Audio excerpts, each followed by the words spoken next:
Mga kapuso, na itatala ngayon ang pagbaba ng temperatura sa Pangasinan dahil sa paglakas ng hanging amihan ayon sa Pag-asa.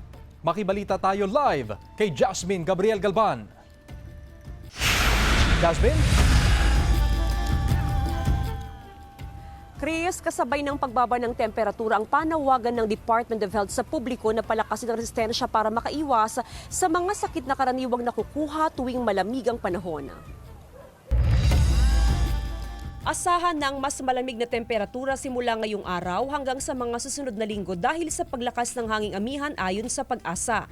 Magdadala ng malamig na simoy ng hangin sa Luzon ang malakas na bugso ng amihan.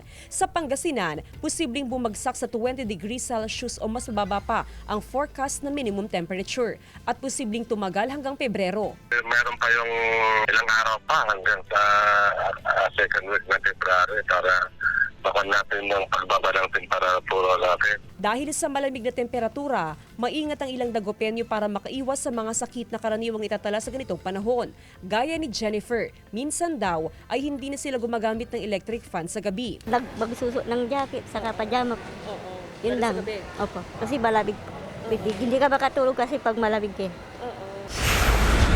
Sa Baguio City, pinaghahandaan na ang peak ng malamig na panahon na karaniwang itatala sa huling linggo ng January o unang linggo ng February. Pinag-iingat ng Health Authority ang publiko sa iba't ibang uri ng sakit gaya ng super flu, lalo pat 18 nang naitalang super flu case sa syudad simula October hanggang November 2025.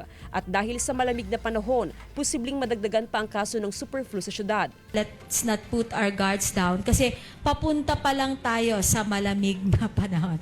Supposed to be bababa na tayo ng January, but because of this subclade K, we're looking at a higher extension of our flu season by February. Sa forecast ng Pag-asa, posibleng umabot pa sa single digit ang minimum temperature sa Baguio City sa unang 2 buwan ng taon. Patuloy ang panawagan ng Health Authority na alagaan ang katawan at palakasin ang resistensya para makaiwas sa mga flu-like illnesses ngayong malamig ang panahon.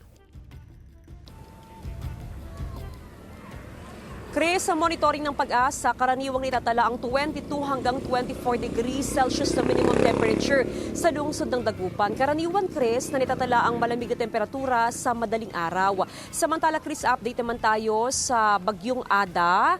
Mga kapuso, wala na hong direktang epekto ang Bagyong Ada na patuloy na lumalayo sa kalupaan. Base ho sa datos ng Metro Weather, posible ang hanggang katamtamang ulan sa mga probinsya ng Apayao, Benguet, Isabela at maging sa probinsya ng Quirino. May chance rin ng pag-ulan sa iba pang bahagi ng bansa dahil sa localized thunderstorms. Chris?